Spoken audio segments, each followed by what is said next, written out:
បងខ្ញុំធ្លាប់ឮបងនិយាយថាអាខ្យល់ពុលនៅក្នុងផ្ទះហ្នឹងវាពុលខ្លាំងជាងខ្យល់ក្រៅផ្ទះទៀតតើអាហ្នឹងជាការពិតទេហេតុអីបងចាដោយសារកំហាប់នៃជាតិពុលហ្នឹងវាភាយខ្លាំងពេកចេញអំពីរបស់របរប្រើប្រាស់ហើយមួយរយៈចុងក្រោយនេះអ្វីដែលពុលគួរឲ្យកត់សម្គាល់ហ្នឹងគឺសាប៊ូបោកខោអាវដែលក្នុងហ្នឹងប្រជាពលរដ្ឋហ្នឹងគាត់ទិញអាសាប៊ូដែលមានបង្កប់នៅគីមីក្លិនក្រអូបអញ្ចឹងក្រៅពីគីមីក្លិនក្រអូបហ្នឹងគឺអាគីមីផ្សេងទៀតជាច្រើនដែលដាក់បន្ថែមហើយមិនដឹងយ៉ាងម៉េចគឺពួកគាត់បោកខោអាវអត់ស្អាតសាប៊ូមិនមែនបោកខោអាវមិនស្អាតទេតែខោអាវហ្នឹងលាងសាប៊ូមិនស្អាតអញ្ចឹងវាបង្កប់បំភាយក្លិននៅក្បែរទៅដូចថាយើងកំពុងនៅក្នុងប្រអប់សាប៊ូអញ្ចឹងហើយអញ្ចឹងដោយសារគាត់ដាក់ច្រើនពេកជួនកាលម៉ាស៊ីនចាស់ពេកឧទាហរណ៍ថាគេឲ្យយើងដាក់ប៉ុណ្ណឹងហើយបោក1ម៉ោងជ្រះហើយតែគាត់ដាក់មិនមែនប៉ុណ្ណឹងគាត់ដាក់ច្រើនពេលដាក់ច្រើន1ម៉ោងក្រោយមកសាប៊ូវាអត់ទាន់ស្អាតហើយម៉ាស៊ីនវាដឹងតែថាឲ្យបោក1ម៉ោងវាឈប់អញ្ចឹងវាបោកអត់ស្អាតអាសាប៊ូហ្នឹងទេអញ្ចឹងបំភាយក្លិនអានឹងពុលខ្លាំងណាស់សួរថៃបានអញ្ចឹងពីព្រោះថាអាសាប៊ូហ្នឹងគេយកធ្វើអីគេយកទៅកាត់ក្អែកខ្វក់អញ្ចឹងក្អែកខ្វក់ហ្នឹងភាគច្រើនជាងគេដែលក្អែហ្នឹងវាកាន់ខ្លាំងហ្នឹងគឺក្អែមានជាតិខ្លាញ់មានជាតិសាច់អញ្ចឹងវាកាន់ខ្លាំងអញ្ចឹងតាមធម្មតាពេលដែលយើងបោកខោអាវអត់ពាក់ស្រោមដៃគឺវាកាត់ដៃកាត់ស្បែកដៃគេហៅសាប៊ូស៊ីដៃអញ្ចឹងនៅពេលដែលយើងហិតចូលដល់ក្នុងហ្នឹងហើយដកដង្ហើមចូលដល់ក្នុងហ្នឹងអញ្ចឹងបើវាស៊ីភ្នាសស្បែកដៃបានថៃក៏វាស៊ីភ្នាសខាងលើនិងខាងក្រោមនឹងអត់បានអញ្ចឹងវាស៊ីបានវាកាត់ដោយយើងសាប៊ូកាត់ដៃកាត់ជើងយើងអញ្ចឹងចា៎ហើយនៅពេលដែលយើងបានកាត់វាគឺកន្លែងហ្នឹងវាជាភ្នាសមួយដើម្បីការពារជាតិពុលដតេទៀតនិងមេរោគដតេទៀតអញ្ចឹងយើងកាត់ហើយយើងបើកផ្លូវឲ្យមេរោគដតេទៀតនិងគីមីដតេទៀតនៅក្នុងខ្យល់ហ្នឹងជ្រាបចូលទៅក្នុងហ្នឹងអញ្ចឹងហើយអាហ្នឹងគឺវាពុលខ្លាំងជាងអាខ្យល់ធម្មតាដែលនៅក្រៅផ្ទះដែលគេហៅថាខ្យល់ពុល PM 2.5 បំណៃតូចហ្នឹងទៀតចា៎ហើយក្រៅពីអាសាប៊ូក្លិនដែលយើងបោកអត់ស្អាតហ្នឹងបើយើងបូកបញ្ចូលគ្នាជាមួយនឹងអាបំភាយក្រអូបគីមីបន្ទន់និងគីមីក្រអូបបន្ថែមហ្នឹងគឺវាធ្វើឲ្យយើងពុលខួរក្បាលពុលសួតពុលប្រព័ន្ធឈាមរត់ហើយពុលខ្លាំងជាងគេគឺពុលក្របឈាមក្រហមនៅពេលដែលក្របឈាមក្រហមហ្នឹងទៅដល់សួតដើម្បីប្រឡែងខ្យល់ពុលចេញទៅក្រៅហើយនឹងស្រូបយកខ្យល់អុកស៊ីហ្សែននិងខ្យល់ដតេទៀតយកមកចិញ្ចឹមជីវិតហ្នឹងគឺវាស្រូបអត់បានគ្រប់ទេអញ្ចឹងធ្វើឲ្យមនុស្សហ្នឹងមានអារម្មណ៍ថាដកដង្ហើមចូលអត់ពេញដោយអត់បានខ្យល់ចឹងហើយដកចេញដោយអត់បានដកដង្ហើមចេញចឹងគិតទៅពីថប់ណែនដង្ហក់នឹងហើយគេថតអត់ឃើញមូលហេតុអីមកពីវាស៊ីតែភ្នាសស្ដាងអញ្ចឹងភ្នាសស្ដាងហ្នឹងមានពេលខ្លះយើងមើលនឹងផ្នែកទទេអត់ឃើញទេចុះតម្រាំតែថតសខ្មៅនៅក្នុង X-ray ឬក៏ CT scan ហ្នឹងគឺយើងមើលអត់ឃើញមែនចាហើយអ្នកជំងឺនៅតែថប់ដដែលហើយមានអ្នកខ្លះទៀតគាត់បោកសាប៊ូហ្នឹងនៅលើកម្រាលពូកស្រោមខ្នើយអីគាត់ហើយបើសិនជាគាត់អាឡែហ្ស៊ីបន្ថែមទៀតជាមួយនឹងស្រមោលដែលនៅក្នុងពូកនិងក្នុងខ្នើយកោយរបស់គាត់ហ្នឹងគឺទាំងជាតិគីមីពុលទាំងជាតិអាឡែហ្ស៊ីដែលចេញពីស្រមោលហ្នឹងវាបូកបញ្ចូលគ្នាគឺយើងនិយាយឡើងចាញ់ហ្មងគឺថាអាជំងឺហ្នឹងអ្នកណារកក៏កាន់តែលែងឃើញហើយយើងកាន់តែបោកកាន់តែស្អាតគឺកាន់តែសម្បូរជាតិគីមីពុលដែលតោងជាប់ចា៎ចុះបងនិយាយរឿងសាប៊ូហ្នឹងគ្រប់គ្នាគ្រប់ផ្ទះមានសាប៊ូបោកខោអាវអញ្ចឹងទាំងអស់គ្នាគឺធ្វើម៉េចទៅដើម្បីអញ្ចឹងទី1គឺយើងកុំដាក់ឲ្យលើគឺយើងដាក់ឲ្យល្មមហើយនៅពេលដែលយើងទាញវាចេញមកពេលដែលយើងហិតក្លិនខោអាវទៅទឹកហ្នឹងគឺយើងដកដង្ហើមឆ្លងកាត់ខោអាវហ្នឹងយើងហាក់បីដូចជាខ្យល់ហ្នឹងបរិសុទ្ធខ្លាំងព្រោះវាបានឆ្លងកាត់អាកសែងទៅទឹកហ្នឹងពេលដែលយើងដកដង្ហើមចូលទៅឡើងស្រួលខ្លួនហើយលែងមានធុំក្លិនសាប៊ូហើយអញ្ចឹងពេលហ្នឹងបានយើងយកវាទៅហាលបានហើយបើសិនជាវាធុំក្លិនសាប៊ូគឺយើងយកវាទៅត្រាំទឹកអំបិលដើម្បីសម្អាតគីមីសាប៊ូគីមីក្រអូបអីហ្នឹងហើយទៅចាំយើងយកវាទៅហាលឲ្យស្ងួតចាស់ហើយបើខ្ញុំមានពេលខ្លះគឺខ្ញុំបោកជាមួយនឹងអំបិល baking soda ដែលមកបាវទិញមកជាង$30បោកបាន2ខែអីនោះចាហើយពេលដែលបោកហើយឧបមាថាខ្ញុំបោកកសែងគូគោអញ្ចឹងយកវាមកនៅទៅទឹកអញ្ចឹងយើងដាក់អញ្ចឹងទៅយើងដកដង្ហើមទៅគឺខ្យល់ដែលឆ្លងកាត់ហ្នឹងគឺស្អាតហ្មងអត់មានធុំក្លិនសាប៊ូអីទាំងអស់ហើយក៏អត់មានថាធុំក្លិនបរិស្ថានពិបាកដកខ្យល់អីតឹងណែនអីក៏អត់ដែរចាអញ្ចឹងអាហ្នឹងខ្ញុំអាចនឹងបោកជាមួយនឹងអាសាប៊ូហ្នឹងចាហើយមួយទៀតខ្ញុំក៏មានសាប៊ូផ្សេងទៀតដែរដែលសាប៊ូហ្នឹងมันមានបន្ថែមគីមីក្រអូបมันមានបន្ថែមគីមីផ្សេងទេគឺយើងប្រើប្រាស់តែសារធាតុដែលធម្មជាតិហើយស្អាតដូចគ្នាចា ហើយបើសិនជាយើងបោកអត់ស្អាតនៅពេលដែលវាចាស់ពេកទៅគឺខោអាវរបស់យើងនឹងលែងស្អាតហើយអញ្ចឹងយើងមិនបាច់បន្ថែមគីមីទេព្រោះអាគីមីហ្នឹងវាធ្វើឲ្យយើងនឹងប៉ះពាល់សុខភាពមួយទៀតគឺអាសាប៊ូហ្នឹងវាមានជាតិមួយយ៉ាងគេបំផ្លាតអុកតិចជាតិហ្នឹងយកមកដល់បោកអាគីមីហ្នឹងវាចងជាប់កណាត់ហើយទៅវាមើលទៅហាក់បីដូចជាអាវហ្នឹងវាពណ៌សស្អាតជាងមុនតែក៏ពិតវានៅតែពណ៌ហ្នឹងមិនស្អាតដដែលទេប៉ុន្តែវាមានអាជាតិគីមីអុកតិចហ្នឹងគឺធ្វើឲ្យភ្នែកយើងហ្នឹងមើលទៅស្មានតែវាសស្អាតជាងមុនអញ្ចឹងអាគីមីបែបហ្នឹងក៏ប៉ះពាល់ដល់សុខភាពដែរអញ្ចឹងខ្ញុំអត់បន្ថែមគីមីអញ្ចឹងទេបើថាវាចាស់ពាក់លែងកើតគឺយើងដូរវាចេញទៅចាស់ចុះបងធម្មតាអ្នកដែលគាត់ប្រើសាប៊ូទី1ដើម្បីឲ្យបានក្លិនក្អូបលើកៅអៅគាត់នឹងហើយទី2ក៏គាត់ដើម្បីជំរះក្អែលដែរចុះបងប្រើតែ baking soda ហ្នឹងវាបានតែក្លិនកម្ចាត់មេរោគមួយចំនួនហ្នឹងចុះអាក្អែលហ្នឹងធ្វើមកជ្រះទៅ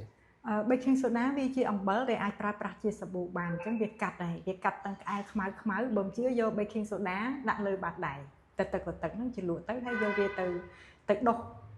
ជាមួយនឹង lavabo លាងមាត់ខ្ពុលមាត់ដុសថ្មីពេលព្រលឹមឡើងដែលខ្មៅអញ្ចឹងគ្រាន់តែយកដៃទៅទឹកប្រឡាក់ baking soda ហ្នឹងតិចទៅចុងម្រាមហ្នឹងទៅហើយយកទៅដុសទៅគឺដាច់ភ្លឹង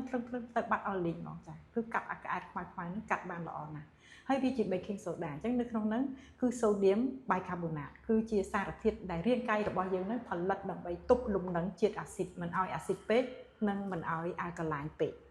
ហើយបន្សាបជាតិពុលគឺនិយាយរួមធ្វើឲ្យតម្រងនោមយើងហ្នឹងអាចចាក់ជាតិពុលបានសួតរបស់យើងហ្នឹងអាចទប់ទល់ជាមួយនឹងជាតិពុលបានហើយកុំឲ្យយើងលើសឈាមកុំឲ្យយើងមានការអស់កម្លាំងខ្លាំងឬមួយក៏ពុលអ្វីមួយអញ្ចឹងអាហ្នឹងវាជាសារធាតុដែលមនុស្សយើងបន្សាបជាតិពុលហើយនៅពេលដែលយើងមានការពុលមានការខូចតម្រងនោមគឺគេប្រើអំបិល baking soda ទៅជាថ្នាំគ្រាប់ឲ្យយើងញ៉ាំដើម្បីជួយលាងជាតិពុលកុំឲ្យពុលខូចតម្រងនោមឬក៏ពុលខូចថ្លាមពុលខូចបេះដូងជាដើមចាអញ្ចឹង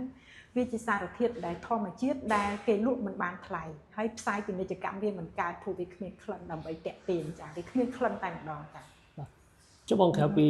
សាប៊ូក្រៅពីទឹកក្អូបដែលគេប្រើបងបានលើកឡើងមិញថាធ្វើឲ្យខ្យល់ពុលហ្នឹងមានមូលហេតុអីផ្សេងទៀតទេធ្វើឲ្យខ្យល់ពុលក៏ពិតខ្យល់ពុលមានមូលហេតុច្រើនក្រៅពីសាប៊ូដែលមាន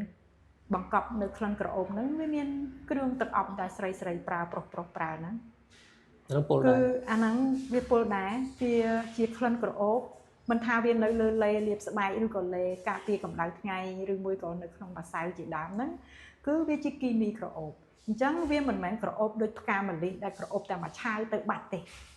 ចាផ្កាកុលាបផ្កាក្តាំងងាអីហ្នឹងវាក្រអូបតែមួយផ្លែតទៅបាត់ទេចាអញ្ចឹងអាគីមីក្រអូបហ្នឹងគឺគេដាក់គីមីមួយទៀតដើម្បីចាប់អាក្លិនក្រអូបហ្នឹងឲ្យវាជាប់នៅនឹងសាច់យើងនឹងច្រមុះយើងហ្នឹងនៅលើខ្លួនយើងហ្នឹងឲ្យបានយូរអញ្ចឹងអាគីមីដែលចាប់ក្លិនក្រអូបឲ្យបានយូរហ្នឹងវាក៏ជាគីមីមួយដែលធ្វើឲ្យយើងពុលខ្លាំងដែរចាអញ្ចឹងគ្រោះថ្នាក់បើសិនជាយើងប្រើទឹកក្រអូបនៅក្នុងការបោកខោអាវបោកភួយបោកពុកខ្នើយហើយស្រាប់តែយើងយកអាទឹកអប់ហ្នឹងមកលាបមកបាញ់ហើយម្សៅក្រអូបហ្នឹងមកលាបទៀតគឺយើងនៅក្នុងសមុទ្រគីមីតែម្ដងអញ្ចឹងវាអាចពុលខួរក្បាលពុលផ្លូវដង្ហើមពុលប្រព័ន្ធអរម៉ូនពុលប្រព័ន្ធឈាមរត់ពុលថ្លើមពុលប្រមាត់អីពុលតម្រងនោមអីហ្នឹងនិយាយរួមពុលមកតួខ្លួនតែកាលណាវាជ្រាបចូលទៅគីមីអស់ក្រអូបអស់ហ្នឹងរាងកាយយើងហ្នឹងអត់មានសមត្ថភាពដើម្បីបន្សាបវាទេបើសិនជាវាស្អុយវាឆ្អេះអញ្ចឹងរាងកាយមនុស្សហ្នឹងចេះបន្សាបអាក្លិនស្អុយក្លិនឆ្អេះហ្នឹងពីព្រោះមួយថ្ងៃហ្នឹងវាមានអាស្អុយនិងអាឆ្អេះហ្នឹងវានៅពេញតែខ្លួនហ្នឹងអញ្ចឹងរាងកាយយើងហ្នឹងកើតមកចេះបន្សាបវាចាប៉ុន្តែបើគីមីក្រអូបហ្នឹងអត់ចេះទេហើយក្រអូបហើយស្អិតទៀតហើយរលាយនៅក្នុងជាតិខ្លាញ់ទៀតដល់ពេលអញ្ចឹងទៅក្រៅពីការប៉ះពាល់ធ្វើឲ្យមានការពុលរាងកាយហ្នឹងគឺវាអាចធ្វើឲ្យយើងបំលែងហ្សែនដែលអាចបំលែងហ្សែនទៅคล้ายទៅជាមហារីកគឺមានពេលខ្លះកើតមហារីកដែលអត់មានពូជដោយសារហ្សែនហ្នឹងវាបំលែងទៅជាមហារីកទោះបីជាពូជហ្នឹងអត់មហារីកក៏ដោយអញ្ចឹងកើតជំងឺមហារីកអត់មានពូជដោយសារជាតិពូជទាំងអស់ហ្នឹងចា៎ចុះបងមានមូលហេតុតែប៉ុណ្្នឹងទេឬក៏មានអីផ្សេងទៀតបងការពិតមូលហេតុហ្នឹងវាមិនចេះចាប់ទេនៅក្នុងខ្យល់ពុលហ្នឹងឧទាហរណ៍ថានៅពេលដែលមួយថ្ងៃយើងគិតតែពីបោះឬក៏បូមធូលីហើយជូតអញ្ចឹងពេលដែលយើងបោះឲ្យនឹងបូមធូលីហ្នឹងគឺអាទូចដែលយើងមើលនឹងផ្នែកទទេឡើងចង់ឃើញហ្នឹងតើតែប្រចាំពលឺព្រះអាទិត្យមកអាចមើលឃើញអញ្ចឹងអាទូចហ្នឹងវាហោះខ្លាំងណាស់នៅពេលដែលយើងកំពុងបោះហ្នឹងគឺផ្ទះរបស់យើងហ្នឹងឲ្យតែអាសាបោះគឺខ្យល់ហ្នឹងវាកក្រិចជាងពេលដែលយើងអត់បោះអញ្ចឹងបើសិនជាយើងដាក់ទឹកជូតបានប៉ុណ្ណាយកប៉ុណ្ណឹងយើងមិនចាំបាច់បូមវាឬក៏បោះឲ្យបានជូតទេតែបោះឲ្យបានជូតហ្នឹងបានតែសម្រាមធំតែអាទូចដែលចូលក្នុងសួតយើងចូលក្នុងខួរក្បាលយើងចូលក្នុងឈាមរត់យើងធ្វើឲ្យយើងថប់ដង្ហើមមិនដឹងខ្លួនហ្នឹងអាហ្នឹងវាកើនឡើងខ្ពស់នៅក្នុងខ្យល់ ពេលបោះទៅវាហុយទៅវានៅក្នុងខ្យល់អញ្ចឹងយើងដកដង្ហើមទៅបានកម្រិតខ្ពស់ខ្លាំងជាងអាពេលដែលយើងដាក់ទឹកជូតដោយមិនបូមធូលីដោយមិនយកអំបោះបុកវាចាហើយអ្នកខ្លះទៀតគាត់មិនមែនជូតតាទឹកប្រទេសណាគាត់ដាក់សាប៊ូជូតអត់នៅនឹងទៀតអញ្ចឹងពេលដែលវាស្ងួតណាទោះជាជូត2ដងក៏វានៅតែអត់ស្ងួតដែរជឿយើងលាងដៃមើលវាអត់ស្ងួតទេបើយើងលាងចានវិញឡើងដឹងប្រមាណបង្ហូរទឹកបានស្ងួតដល់ចូលអត់ហ្នឹងមានណាគាត់ទៅជូតទៅវានៅជាប់អាគីមីជូតអត់ហ្នឹងនៅលើអត់ហ្នឹងដល់ពេលវាស្ងួតទៅហើយពេលយើងបោះទៅអាគីមីហ្នឹងវាហុយទៅហើយអញ្ចឹងវាកាន់តែពុលទៀតហើយវាមិនមែនគ្រាន់តែមានបំណែកតូចៗដែលយើងមើលអត់ឃើញហ្នឹងវាមានទាំងអាបំណែកជាជាតិសាប៊ូជូតអត់ហ្នឹងអញ្ចឹងអាសាប៊ូជូតអត់ពេលចូលទៅវាកាត់ដូចគ្នាដែរជាមួយនឹងអាសាប៊ូបោកខោអាវហ្នឹងដែរទោះជាយើងប្រើសាប៊ូលាងចានសាប៊ូម្សៅឬក៏សាប៊ូដែលគេផលិតមកសម្រាប់តែជូតអត់ហ្នឹងឬក៏ជូតកញ្ចក់ហ្នឹងអញ្ចឹងអាហ្នឹងក៏បំពុលដែរអញ្ចឹងហើយបានខ្ញុំនិយាយថាវាពុលខ្លាំងជាងអានៅបរិស្ថានខាងក្រៅទៀតអញ្ចឹងបានមានមនុស្សច្រើនណាស់ដែលគាត់ឈឺក្បាលអត់ដឹងមុខដែលគាត់ថប់ដង្ហើមរកមូលហេតុមិនឃើញណាហើយមានពេលខ្លះទៀតវាបង្កដល់ថ្នាក់ថាកើតដល់ជំងឺផ្លូវចិត្តហើយផឹកថ្នាំផ្លូវចិត្តហើយនៅតែមិនចូលទៀតអញ្ចឹងវាតាក់ទងជាមួយនឹងអាកំតិចកំទីទូចដែលយើងបំពុលនៅក្នុងផ្ទះដោយខ្លួនឯងដែលដោយមិនដឹងខ្លួនអញ្ចឹងអ្នកណាដែលពុលខ្លាំងជាងគេគឺមនុស្សចាស់ដែលគាត់ខ្សោយសុខភាពឬក៏កុមារតូចៗដែលគាត់មិនទាន់ពេញវ័យស្រួលបួលកម្លាំងរាងកាយគាត់មិនទាន់ចេះបន្សាបជាតិពុលបានល្អឬមួយក៏នៅខ្សោយចា៎បងខ្ញុំសង្កេតឃើញមួយរយៈហ្នឹងមូសច្រើនហើយអ្នកខ្លះម្នាក់ខ្លះសើគ្រប់ផ្ទះឲ្យដុតធូបមូសបាញ់ថ្នាំមូសជាដើមអាហ្នឹងវាជាមូលហេតុមួយធ្វើឲ្យខ្យល់ពុលដែរទេតាមធម្មតាយើងគ្រាន់តែអង្គុយគិតមើលថាចាថៃបានយើងបាញ់ថ្នាំមូសតែអាមូសហ្នឹងវាងាប់អញ្ចឹងមកពីផ្លូវដង្ហើមរបស់វាហ្នឹងវាពុលទៅវាដកដង្ហើមលែងរួចអញ្ចឹងបើសិនជាយើងបាញ់ទៅយើងដកដង្ហើមចូលទោះជាតិចតួចក៏ដោយគឺភ្នាសផ្លូវដង្ហើមរបស់យើងហ្នឹងមានផលប៉ះពាល់តិចតួចអីមិនអាចថាមិនប៉ះពាល់ទេហើយមួយថ្ងៃបាញ់ម្ដងមួយថ្ងៃបាញ់ម្ដងអញ្ចឹងម្ដងបន្តិចក៏វាមានផលប៉ះពាល់ខ្លាំងសម្រាប់ឲ្យភ្នាសប្រព័ន្ធផ្លូវដង្ហើមទាំងមូលឬក៏ខួរក្បាលហើយមួយយ៉ាងទៀតហ្នឹងពេលដែលយើងឈប់បាញ់ហើយហ្នឹងក៏អាជាតិពុលដែលត្រូវសម្រាប់សត្វល្អិតហ្នឹងក៏វានៅតែជាប់នៅក្នុងជុំវិញផ្ទះយើងពេលយើងបោះណាពេលយើងបុកធូលីអីទៅវានៅតែជាប់ទេហើយបើកវាំងដូនបិទវាំងដូនអីវានៅតែហុយចូលក្នុងខ្យល់ទេអញ្ចឹងធ្វើម៉េចនៅផ្ទះខ្ញុំមានសំណាញ់មូសគឺការពារបានមួយចំណែកធំពេលដែលយើងបើករួចបើកទ្វារហ្នឹងយើងបើកបិទសំណាញ់មូសទៅហើយមួយទៀតបើសិនជាយើងនៅក្នុងបន្ទប់ទទួលភ្ញៀវកន្លែងក្មេងរៀនអីសម្បូរមូសឥឡូវហ្នឹងគេមានលក់អាចកៀងមួយទូចមានអំពូលនៅខាងក្នុងហ្នឹងពេលដែលយើងដោតភ្លើងទៅវាស្រូបមូសហ្នឹងវាស្រូបចូលទៅក្នុងអាបំពង់ហ្នឹងហើយរួចហើយយើងមានទិញប្រដាប់ឆក់មូស2 3មកហើយពេលដែលឃើញមូសឃើញទាំងណាយើងដេញឆក់ត្រឹងហ្នឹងទៅធ្វើម៉េចឲ្យតែប្រដាប់ឆក់មូសយើងហ្នឹងមានភ្លើងរហូតកុំឲ្យវាឆក់អត់បានអញ្ចឹងអាហ្នឹងគឺកាត់បន្ថយផលប៉ះពាល់ខ្លាំងហើយក៏កាត់បន្ថយការកើតជំងឺគ្រុនឈាមដែរចា៎ចុះអាការដែលគេដុតធូបផ្សែងហ្នឹងមិនដែរបងហ្នឹងផ្សែងធូបផ្សែងតែមានផ្សែងនៅក្នុងខ្យល់យើងហ្នឹងគឺពេលដែលដកដង្ហើមចូលទៅវាធ្វើប្រតិកម្មមួយទឹកណាប្រតិកម្មមួយទឹកហ្នឹងវាបំលែងទៅជាអាស៊ីតអញ្ចឹងអាហ្នឹងវាហើមផ្លូវដង្ហើមដែរមិនថាវាជាផ្សែងឡានផ្សែងម៉ូតូឬមួយក៏ផ្សែងយើងដុតសម្រាមឬក៏ផ្សែងដែលគេដុតអាធូបដុតហ្នឹងមិនថាធូបមូសមិនថាធូបធម្មតាហ្នឹងឲ្យតែមានផ្សែងហើយបើផ្សែងបារីទៀតពុលរហូតដល់ថ្នាក់អាចនឹងកើតដល់មហារីកទៀតក៏មានដែរចា៎ហើយអញ្ចឹងអាផ្សែងហ្នឹងវាមានហើយរាល់ថ្ងៃហ្នឹងវាមានហើយអញ្ចឹងពួកយើងនឹងចូលចិត្តដុតសម្រាមអញ្ចឹងយើងគួរតែបញ្ឈប់ការដុតសម្រាមយើងបែងចែកសម្រាមឲ្យត្រឹមត្រូវដោយការណែនាំរបស់សាលាក្រុងអីអញ្ចឹងទៅយើងយកទៅបោះចោលទៅតាមសម្រួលតាមធម្មជាតិទៅយើងកុំដុតនៅជុំវិញផ្ទះយើងហើយតែដុតហ្នឹងមានថង់ផ្លាស្ទិកមានប្រអប់បាយមានប្រអប់នេះប្រអប់នោះចេះតែយកទៅដុតអញ្ចឹងវាពុលខ្លាំងវាពុលទាំងបរិស្ថាននៅកន្លែងផេះដីយើងហ្នឹងវាចូលទៅក្នុងដំណាំរបស់យើងហ្នឹងផ្លែស្វាយអីអញ្ចឹងទៅវាពុលដែរចាហើយវាហុយចូលទៅក្នុងខ្យល់ហ្នឹងតែកាលណាអាផ្សែងហ្នឹងប៉ះមួយទឹកវាคล้ายទៅជាអាស៊ីតភ្លាមទៅយើងភ្លៀងអាស៊ីតចឹងហើយក្នុងខ្លួនយើងមានទឹកហ្នឹងអញ្ចឹងពេលដកដង្ហើមចូលទៅហ្នឹងគឺវាមានប្រតិកម្មអាចបង្កើតទៅជាជាតិអាស៊ីតធ្វើឲ្យយើងហើមតិចដល់ពេលហើមតិចថប់ដង្ហើមហ្នឹងគឺគេរកមូលហេតុអត់ឃើញទេពីព្រោះវាមិនមែនហើមធំដូចយើងកើតកូវីដឬមួយក៏យើងកើតបូសឬមួយក៏យើងឆ្លងមេរោគដែលបង្កខ្ទុះរលាកឬមួយក៏ដុំមហារីកឬមួយក៏លបែងអីដែលគេថតទៅឃើញងាយវាអត់ឃើញងាយអញ្ចឹងទេអារូបភាពសខ្មៅហ្នឹងវាមិនរំលេចចេញលើការហើមភ្នាសតិចតួចហ្នឹងទេចាឬមួយក៏រលាកតិចតួចនៅអាចន្លោះថង់សួតដោយសារជាតិគីមីហ្នឹងគឺយើងមើលវាអត់ឃើញទេចា Chẳng tới rô mù là hạt ọt khơi, nâng cứ chỉ mù là hạt thông thống nè, đại dương rô mù là hạt ọt khơi nơi khổng nâng. Hãy bà xin cho dương trong đăng cho bác thà tao về bác bò đại xa kimi đại dương pra rư gọ ọt. Chẳng dương xạ là bóng flap đồ đôi khi nhầm vậy mà chẳng tới hay chẳng mơ mà tật tiệt rư gọ mặc hai tiệt tá cho đằng hàm nơi khổng tè dương nâng bàn miền phía bò rì sọt chương môn này ọt hay dương đọ đằng hàm tới vì sưu bà nà nơi bê đại dương tờ lọc tới pra kimi đại có ốp bọc cả áo ọt sạp ấy nâng vây nâng cứ tay dương của bạn không khuôn bàn nà nâng dương đằng khuôn dương này chả nơi bê đại sạp bác sư bố cứ dương đằng tạm đòn thả đòn hàm nâng viết tầng mỏ chả tầng bị bà đọ đọ tà muôi ở bên nhá đọ ọt bà này ô tí khao tha dương đa châu không ổn tốt đại miền khẩn sở bù đa châu mình toàn ban môi chụp hiến dương trời đọ chụp hiến nâng tranh màu vinh liền vì ô tô mà tịch mong vì bằng ạ dương mong để xa con được hiệp chó nó vì khóc nhẹ vì bạc nơi không suốt nó ọt ọt đọ nâng hàm châu ở chụp thầm nâng chẳng thời bẹ mặt bẹ ấy chẳng sẵn tại trái nơi bên đại dương đăng bị cho sát cứ dương chọc cho đại bộ bàn phim tàn đỏ chả thấy sẽ đã sẵn khăn này cho đằng hám khi ông thọt đi dưới ấy tha chó miên sẽ đã sẵn khăn khăn cứ miên oxygen đại dương trời cả một hột nó cứ oxygen azot ấy chẳng tới nó miên hydrogen khăn chẳng miên CO2 ấy khăn chẳng tại trái tình nó cứ dương do viêm mau ọt bán thế vì pol chả chẳng nơi cho pol nó bây giờ miền trên kimi pol nó hạ bị đôi chìa đôi kia oi bay cái đào chẳng bay nó là oi vẫn tay bằng cọp năm pol chỗ tận chẳng năm pol nó không cho nó bị ai vừa sầm lạp dương một đón tịnh ọt lứa này bị sầm lạp một đón tịnh nơi ngày nào mới dương ro một việc khơi nhà năng ban việc cả chủng người thông tại một đón chẳng cho một tiệc cái nạm miến cái đạo mà sân sọt cho cái mấy đó nhom tôi chỉ nhom miền lối có nhom ọt đạo mà sân bằng sọt cho này mua là hạt miền pì mua là hạt tim muối cứ nơi lơ mà sinh bọn sọt chó nó vì miền nằm ròn nó đôi non tại giả cả đôi dân rồi ngày chăng tây dân chăng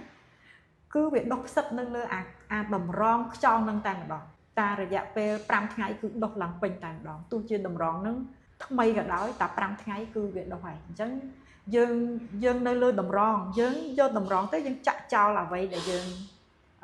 chặt việc bàn vấn tay ăn nó chọp nâng đồng rón nó cứ viên nâng chẳng viên mình sao miền này thì chẳng sầm rạp nhóm nó không te là bọc nhóm cứ nhóm mình vừa vậy mỗi đai bỏng phía chít của đôi mình đặt luôn chẳng pe để nhóm châu không làm có nhóm mình miền ở vậy mỗi bỏng phía chít của nó không làm này chẳng pe để nhóm châu không khi này cứ nhóm ọt miền prao vậy mỗi bỏng phía chít của nó không khi này tới lực lên tại nhà chừng người quạt đã từng ọp mau quạt bao cả áo ăn nó quạt bỏng phía mà đòn mà càng chẳng nhóm bạc mà sinh từ trạng bằng sọt chảo bằng sạc kỳ mì bạc phía bao của người ở việt tranh tới chẳng pe nắng tại tháng việt sạc của sao mày chả hay nhóm ọt tới cái này nóได้tại tháng ọt sạc tệอุทิศhọ tha kêกับpông tài đột sầm rám hơi từ đồn chẳng nhóm rút cái đấy nhóm ọt tới ao miền ấy đọt ham chừng mũi nâng cho cô nâng tiền nâng dương xua rút cái tệ vì ọt của bạn rút cái tiền cho bọn tao từ chào pol không chả mình anh biết mua hai đêm sen tiết đại việc card lá mình ta dương ắt soi chập ở đó mà kia chìm tập kia cha đôi chip plong xe pre hay chìm tập hay chừng chàng về chìm tập rư môi có không bị đàn đại tục du rư môi có không còn tục tập còng chân đà đại miền bồn lư chân châu miền cho chân châu nó bị độc sập là ngày hay bộc sập nâng về châu máu vì mình mang cron tại pol tam rồi bị allergy tệ sập nâng về châu máu vì miền lùng on pu sập chẳng về để châu máu cứ bị độc nơi tàn phơi tàn hàm mình tàn đỏ chẳng du mà đón khơi miền mình được độc sập nó sụt cứ so sụp rùm mò hay mua là khác mua lòng thông hay chẳng tới mưa tới lòng face mà ta cạn hà ta có bật sập sọ là ngày hay nẹt khăn á cái đó khơi ha cứ miền allergy mong allergy cho mình nó chít kimi đẹp sập phật lật chẳng anh nắng cứ thôi tốt kháng pa anti allergy nó ở tầm miền kimi không cho đại miền chít sập nó cứ pa bàn để chả hay bờ cái đó khơi tha bờ nơi lơ bị đá plong xe đểไปchặt từ để pre chip tập nó tụcระยะไปvề nhá anh đang ai bằng co ai mình đừng đại quạt miền DNA mình đó DNA để mình ai passport một sạch bán á DNA là cái gì chứ DNA để mình ai passport chỉ một sạch bán này là cận hà đi khu bán cận hà đi suốt tiết của miền này nó bọc sạch nơi không bê tông ចាបេតុងដែលប្រេះឬក៏ចិញ្ចាំងដែល គេរៀបអត់ចាខ្មៅហ្នឹងហើយជួនកាលវាអត់ឃើញខ្មៅទេតែវាប្រកបនៅខាងក្នុងវាបំភាយចេញមកក្រៅចាពីព្រោះវាបែកវាប្រេះនៅខាងក្នុងយើងអត់ដឹងទេអ្នកខ្លះទៀតគាត់ដាក់ពីដានបិទហើយហ្នឹងប៉ុន្តែនៅតែចេញមកដល់ខ្យល់ដង្ហើមដែលយើងរស់នៅក្នុងផ្ទះហ្នឹងចាហើយអ្នកខ្លះទៀតវានៅក្នុងចិញ្ចាំងតែពួកគេយកអីទៅបិទពីលើហ្នឹងហើយអញ្ចឹងបិទពីលើទៅអត់ឃើញទេប៉ុន្តែវានៅតែចេញហ្នឹងហើយពេលដែលបិទហ្នឹងប្រើកាវអញ្ចឹងកាវលាយគ្នាជាមួយនឹងជាតិផ្សិតដែលចេញពីក្នុងចិញ្ចាំងមកហ្នឹងអាហ្នឹងពុលកាន់តែខ្លាំងទៀតពីរអ្នកហ្នឹងបូកបញ្ចូលគ្នាចាហើយអ្នកខ្លះទៀតហ្នឹងគាត់មានផ្សិតបែបហ្នឹងដុសនៅលើกระดาษសភៅកាសែតអញ្ចឹងស្បែកជើងចាស់កោចោលដែលអត់ប្រើហ្នឹងកោចោលហើយវាល្ងិតខ្មៅហ្នឹងហើយវាមានស្បែកដែលអាចឬក៏ជ័រដែលអាចចិញ្ចឹមផ្សិតបានផ្សិតដែលនៅលើជ័រវាបញ្ចេញជាតិពុលបានច្រើនជាងអាផ្សិតដែលវានៅលើกระดาษចាអញ្ចឹងនៅក្នុងស្បែកជើង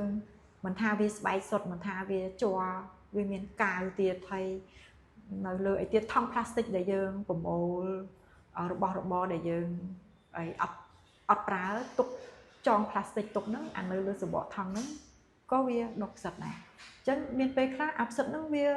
វាចេញមកហ្មងយើងថាអត់ទេខ្ញុំដេកនៅលើឡាវទេប៉ុន្តែអាសភៅហ្នឹងវានៅខាងក្រោមឯងប៉ុន្តែពេលវាហុយទៅវាហុយដល់លើហ្នឹងដល់បន្ទប់យើងគេហ្នឹងចា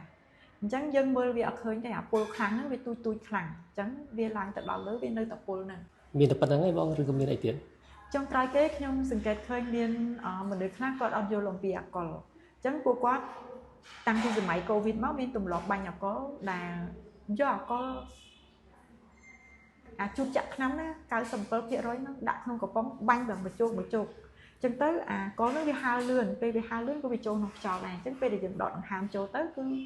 ខ្យល់ដង្ហើមហ្នឹងមានអាល់កុលហើយអាល់កុលហ្នឹងគឺយកទៅសម្រាប់មេរោគងាប់ភ្លាមងាប់ភ្លាមអញ្ចឹងពេលដែលវាចូលច្រើនចូលទៅអញ្ចឹងកំហិតលាងហើយកុំហិតហើយនឹងកុំឲ្យវាច្រើនពេកអញ្ចឹងទៅវាចូលទៅក៏វាប៉ះពាល់ការរលាកផ្លូវដង្ហើមដែរហើយឥឡូវនេះខ្ញុំមិនសាឃើញមួយទៀតអាល់កុលដែលគេលក់នៅលើទីផ្សារឲ្យយើងបាញ់ដៃគឺដាក់គ្រឿងក្រអូបនៅក្នុងហ្នឹងអញ្ចឹងអាល់កុលនឹងហើផងគ្រឿងក្រអូបនឹងទៀតដល់ពេលហ្នឹងវាធ្វើឲ្យមានផលប៉ះពាល់បរិស្ថានជុំវិញខ្លួននិងខ្លួនយើងខ្លាំងអញ្ចឹងតើតប្រយ័ត្នអាល់កុលលាងដៃហ្នឹងទៀតឲ្យតែមានក្លិនណានិយាយរួមក្លិនដែលមានសុវត្ថិភាពហ្នឹងបើផ្កាម្លិះដុសក្នុងសួនច្បារឬក៏ឡាបឬក្តាំងងាដុសក្នុងសួនច្បារក៏អូបទៅអាហ្នឹងវាជាជាតិគីមីល្អដែលបំភាយមកធ្វើឲ្យអារម្មណ៍របស់យើងស្រស់ថ្លាហ្នឹងហើយអញ្ចឹងឯងបានគេយកទៅថ្វាយព្រះដើម្បីឲ្យមនុស្សហ្នឹងមានចិត្តស្ងប់ពេលដែលទៅបួងសួងឬមួយក៏យើងទៅតាំងសមាធិហ្នឹងដើម្បីឲ្យយើងមានចិត្តស្ងប់អាហ្នឹងគីមីធម្មជាតិណាប៉ុន្តែអាគីមីដែលយើងនៅក្នុងក្លិនក្រអូបរាល់ថ្ងៃហ្នឹងបើទោះជាគេដាក់ធម្មជាតិថ្លៃចង់ងាប់ហ្នឹងក៏គេនៅតែដាក់អាសារធាតុមួយឲ្យអាគីមីធម្មជាតិហ្នឹងវាចាប់ជាប់អញ្ចឹងអាគីមីចាប់ជាប់ហ្នឹងវាមានផលប៉ះពាល់ខ្លាំងអញ្ចឹងធ្វើម៉េចកុំឲ្យមានហ្មងអាក្លិនហ្នឹងចាសូមឲ្យអត់ក្លិនហ្មងទៅចា